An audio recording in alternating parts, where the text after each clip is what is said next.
અધિક માસના પર્વો અને મહાત્મય। નમસ્તે મિત્રો। અધિક માસ જેને આપણે પવિત્ર પુરુષોત્તમ માસ તરીકે ઓળખીએ છીએ તે આખો મહિનો જ વ્રત અને પુણ્ય કમાવાનો ઉત્તમ સમય છે।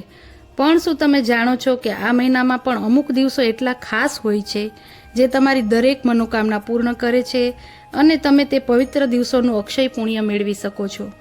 તો આજના વિડીયોમાં આપણે જાણીશું એ ખાસ પર્વો વિશે। સૌપ્રથમ છે પદ્મિની અને પरमा એકાદશીનું વ્રત। સૌથી પહેલા વાત કરીએ આ મહિનાની પવિત્ર અગિયારસ એટલે કે એકાદશીની। અધિક માસના સુદ પક્ષમાં આવતી અગિયારસના દિવસે પદ્મિની વ્રત કરવામાં આવે છે, જ્યારે વદ પક્ષની અગિયારસને પरमा એકાદશીનું વ્રત રાખવામાં આવે છે। આ બંને એકાદશી ભગવાન વિષ્ણુને અત્યંત પ્રિય છે અને જીવનના તમામ પાપોનો નાશ કરનારી માનવામાં આવે છે। બારસ, દ્વાદશી પર ઘીનું દાન। બીજો ખાસ દિવસ છે બારસ। સુદ અને વદ બંને પક્ષની બારસના દિવસે સ્નાન, ધ્યાન અને દાનનું અનંત ગણું ફળ મળે છે। શાસ્ત્રો અનુસાર બારસના દિવસે વહેલી સવારે સ્નાન કરીને પવિત્ર થયા પછી સૂર્યોદય સમયે જો કોઈ યોગ્ય બ્રાહ્મણને કાંસાના વાસણમાં ઘીનું દાન કરવામાં આવે તો સાક્ષાત ભગવાન વિષ્ણુ પ્રસન્ન થાય છે। આ દિવસે કરેલા સત્કર્મો ક્યારેય નષ્ટ થતા નથી, તેથી તે અક્ષય બની જાય છે। ત્રીજું છે વૈધૃતિ અને વ્યતિપાત યોગનું રહસ્ય। હવે વાત કરીએ આ મહિનામાં આવતા બે મહાસંયોગોની, વૈધૃતિ યોગ અને વ્યતિપાત યોગ। જ્યારે આ મહિનામાં વૈધૃતિ યોગ આવે ત્યારે સ્નાન, ધ્યાન, દાન અને હવન કરવાથી પ્રભુ પુરુષોત્તમની વિશેષ કૃપા ઉતરે છે।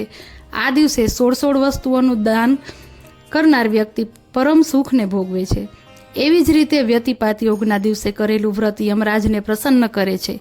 આ દિવસે પવિત્ર નદીએ જઈ અને પંચદ્રવ્યથી સ્નાન કરવાથી અને વ્યતિપાત મૂર્તિનું વિધિપૂર્વક પૂજન, દાન વગેરે કરવાથી મનુષ્યના 5 મહાદોષો હંમેશા માટે મટી જાય છે। અને અંતમાં આ મહિનાની પૂનમ, પૂર્ણિમા અને અમાસ કોઈ ઉત્સવથી કમ નથી। સ્નાન, ધ્યાન અને દાન આ બંને માટે આ દિવસો શ્રેષ્ઠ પર્વ સમાન છે। આ પવિત્ર દિવસોમાં શ્રદ્ધાપૂર્વક કરેલું ઉત્તમ દાન તમને અક્ષય ફળ આપે જ છે અને તમારા પિતૃઓને પણ તૃપ્તિ આપે છે।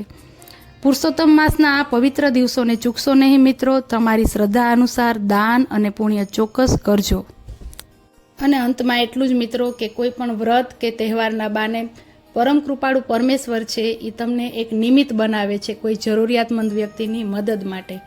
તો ચોક્કસ તમારાથી થાય તેટલું પુણ્ય કમાવાનો પ્રયત્ન કરજો। કોઈ સુપાત્ર વ્યક્તિને દાન, ધર્મ વગેરે જેવું થાય, જેટલું થાય એટલું ચોક્કસ કરજો। આ સાથે જ આજનો વિડીયો અહીં પૂરો કરું છું। મિત્રો, તમને મારા વિડીયો ગમતા હોય તો મારી ચેનલને સબસ્ક્રાઈબ કરવા નમ્ર વિનંતી। આમ જ મારી સાથે જોડાજો, મને સપોર્ટ કરજો।